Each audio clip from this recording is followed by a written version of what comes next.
An Incomplete Story by Sammy Frankel. I stood at the top of the staircase, tracing the spirals down to the bottom as I thought about the day. 15, I thought. That's a big one. With a deep breath, I began to walk down the steps, reveling in my newfound grace and maturity. At the bottom of the staircase, my mother enveloped me immediately in a hug, and over her shoulder I could see her smiling and proud at his little girl, with a box in hand that drew my attention immediately. I contemplated its contents when I remembered what 15 meant in our family.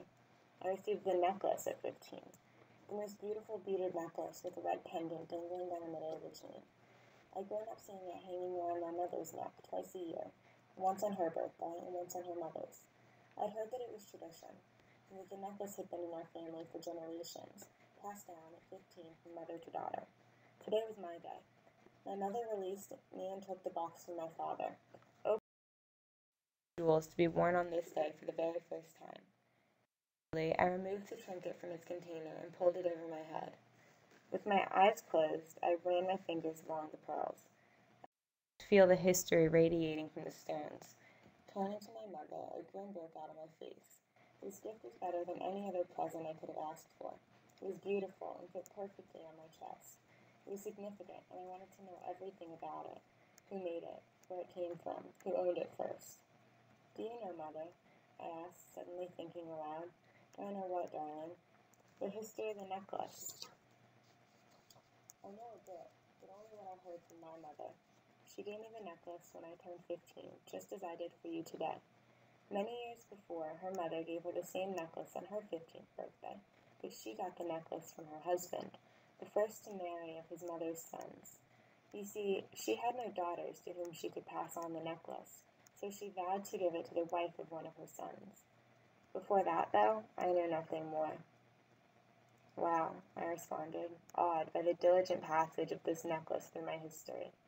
Can I look through the books, Father? I would like to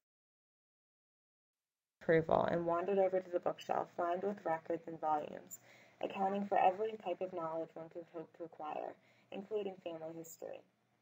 I was lucky that my father was a lawyer and that we had access to all of this information. Yet very few others could take advantage of this privilege, and even fewer, especially girls, could read and understand the material presented. Education was expensive, and I was very fortunate to be learned, taught to read and write by my father. I brushed my fingers against the bindings of the works, scanning the titles for the one I wanted, one which included encyclopedia-like accounts of my ancestry. I found the book I was looking for and pulled it gently from its spot on the shelf. Lugging it over to my father's desk, I the pages, looking for information about my grandfather. The pages were dusty and the writing difficult to decipher, but I found him after only a few minutes of searching. Reading the article was a slow process. Some words were muddled, some were misspelled, and some were missing altogether. But with what I had, I managed to piece together quite a story. Said, I read quietly, for stealing precious jewels from his neighbors. I had known all of my life that my grandfather was an artisan. Several of his pieces were present in our home, but I never knew where his materials came from. A thief, arrested for stealing precious jewels. I could hardly believe what I was reading. Precious jewels, I repeated under my breath. Suddenly my hand shot to my necklace. My necklace, crafted from precious jewels. Was this family-honored relic comprised of stolen goods?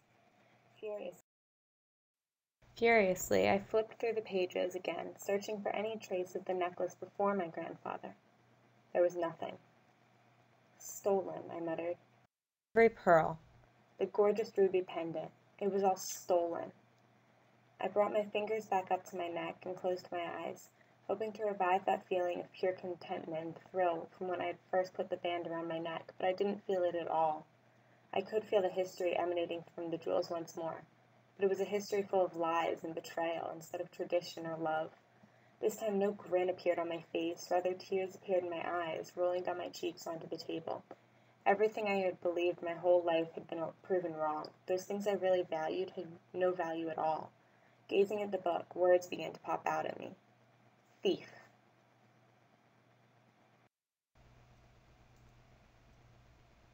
Arrested.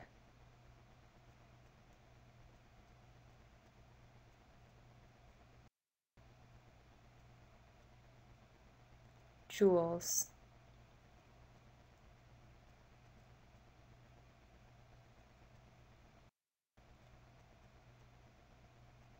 stealing,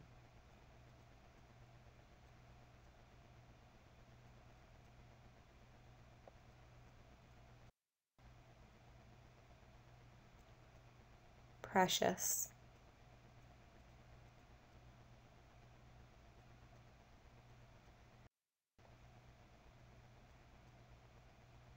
thief.